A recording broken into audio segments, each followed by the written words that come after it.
अस्सलाम वालेकुम स्टूडेंट्स। मे एक इंपॉर्टेंट मॉडल वर्ब है। हम बहुत ज़्यादा अपनी राइटिंग और स्पीकिंग में इस्तेमाल करते हैं। मॉडल वर्ब की अगर बात की जाए तो हमारे पास can, could, should, may, might, must, will और शैल, ये मेजर मॉडल वर्ब्स हैं जो बेर इन्फिनेटिव लेते हैं, यानी कि इनके साथ हमेशा वर्ब की फर्स्ट फॉर्म आती है। और अगर इनका पैसिव करना हो तो बी प्लस थर्ड फॉर्म। जैसे पाकिस्तान, आप कहते हैं कि जैसे I can write a letter can be written, मैं लिख सकता हूँ खत और खत लिखा जा सकता है। कैन बी, कैन का पैसिव। इसी तरह विल है तो will be, I will write a letter will be written, I shall write a letter shall be written. तो जितने भी मॉडल वर्ब है उनका पैसिव करने के लिए बी प्लस थर्ड फॉर्म आती है। Same is the case with may. लेकिन 3 पॉइंट्स में मैं डिफाइन करूंगा जो मेजर इसका यूज है वो क्या है। एक्सक्लेमेटरी सेंटेंसेस, दुआ और या बदुआ देने के लिए जो इस किस्म के फिक्रे होते हैं वहाँ पर मे का इस्तेमाल किया जाता है। For example, may you live long, जैसे हम कहते हैं किसी को दुआ देते हैं अल्लाह ताला आपको लंबी ज़िंदगी दे, तो तब हम कहेंगे may you live long.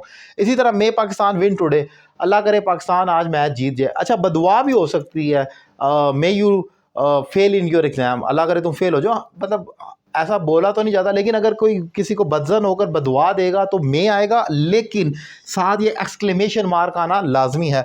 Second point ये कि चांस का अगर इजहार करना हो तो वहाँ पर भी मे आता है। पॉसिबिलिटी या चांस की बात हो रही है। इट में रेन टुडे, बारिश हो सकती है। मुझे नहीं पता होती है या नहीं होती है, लेकिन बारिश हो सकती है। बादल नज़र आ रहे हैं, it is cloudy out right now, so मैं इट में रेन टुडे, शायद बारिश हो जाए।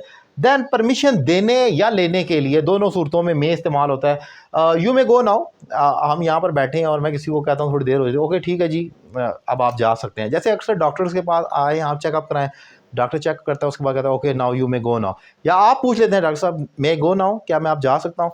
या वो बच्चा जैसे क्लास के बाहर खड़ा होता है तो मैडम से पूछता है मैडम मे आई कम इन, मैं अंदर आ सकता हूँ, तो वो इजाज़त लेने के लिए।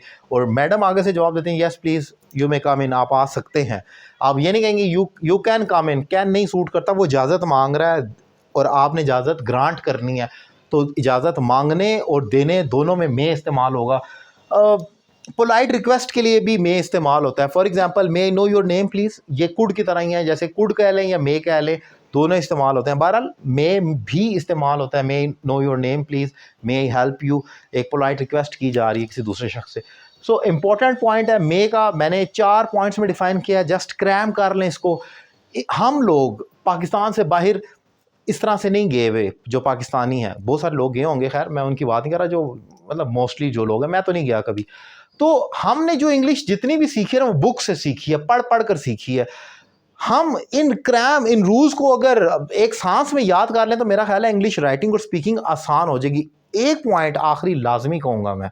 अब होता क्या है, जो लोग किताबों से इंग्लिश सीखते हैं और जो नहीं सीखते, जो मतलब माहौल से सीखते हैं, जो यूरोप में रहे हैं, वो कहते हैं कि इंग्लिश आप लोग पाकिस्तानी तो पागल हैं, किताबों से सीखते हैं, तो ये कौन सीखता है, गोरे खुद नहीं सीख कर बोलते, वो तो ऐसे ही बोलते हैं। ये हकीकत है, ऐसा ही होता है।